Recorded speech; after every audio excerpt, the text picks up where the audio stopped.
នេះគឺជាវីដេអូ highlight បាទទាំងស្រុងបាទនៃការប្រកួតរវាងការីវងសុកសានជ័យនិង Live FC ដែលធ្វើឡើងនៅកីឡដ្ឋានបាទការីវងសុកសានជ័យវេលាម៉ោង 3:30 នាទីរសៀលមុនការប្រកួតចាប់ផ្ដើមក៏មានការគោរពភ្លេងជាតិនៃព្រះរាជាណាចក្រកម្ពុជាឯកសណ្ឋានបាទក្រុមទាំងពីរគឺថាម្ចាស់ផ្ទះការីវងគឺសមួយឈុតតែម្ដងខណៈដែល Live FC គឺឯកសណ្ឋានបាទពណ៌បៃតងចាស់បាទលាយពណ៌សផងដែរបាទការប្រកួតបាទចាប់ផ្ដើមនៅក្នុងវគ្គទី1យើងឃើញថានៅក្នុងវគ្គទី1នេះគឺមានតែមួយគ្រាប់កើតឡើងតែប៉ុណ្ណោះបាទយើងមើលបាទកន្លែងនេះការទះស្ដាំរបស់កន្តៈសមិក៏ជួយបានពីស៊ូសវណ្ណនាតហើយក៏ទាត់ស្ដាំកន្លែងនេះក៏នៅតែជួយបានពីស៊ូសវណ្ណនាតការលើកបាល់ចូលមកខាងក្នុងនេះក៏តែតមួយក្បាលពី Jamel Ofori បាទជួយបានពីបាទស៊ូសវណ្ណនាតការលើកបាល់តែកន្លែងនេះក៏តែតមួយក្បាលពី Jamel Ofori បញ្ចូលទីតែម្ដងបាទបានយ៉ាងល្អដោយ Jamel Ofori បាទសុំកាំងមកពីក្រោយ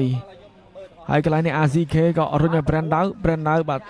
ទទប់ទៅអត់បានល្អក៏បាទជួយសង្គ្រោះបានពី Mendoza ផងដែរបាទទៅកន្លែងនេះពី AZK កាត់បាល់មកក៏ជួយបានពី Mendoza សាជាថ្មីកន្លែងនេះការតត់ស្ដាំរបស់កន្តៈអាសមិក៏ជួយបានបាទពីស៊ូសវណ្ណនាតលោកញាកដាក៏ផ្លុំកញ្ចែ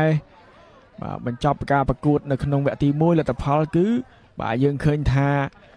1-0បាទចូលដល់វគ្គទី2បាទកន្លែងនេះការលើកបាល់ចូលមកខាងក្នុងក៏ឃ្លៀមួយក្បាលពីតំបន់ការពារអូហ្វូរីនេះហើយបាទឃ្លៀបាល់ទៅណាមិនឆ្ងាយរៀបរៀងដោយអូតៃហ្គូនហើយបាល់ក៏បញ្ចូលទីតែម្ដង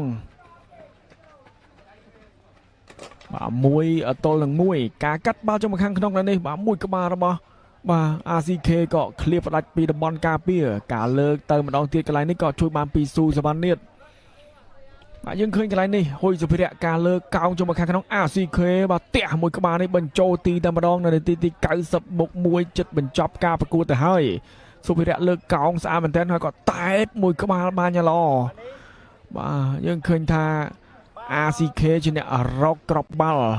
បាទឲ្យបាទការីវងសុកសែនជ័យទទួលជ័យជំនះក្នុងការប្រកួតជាមួយនឹងក្លឹបបាល់ទាត់ Live ខេត្តព្រះសីហនុទទួលបាន3ពិន្ទុនៅក្នុងសប្តាហ៍ទី9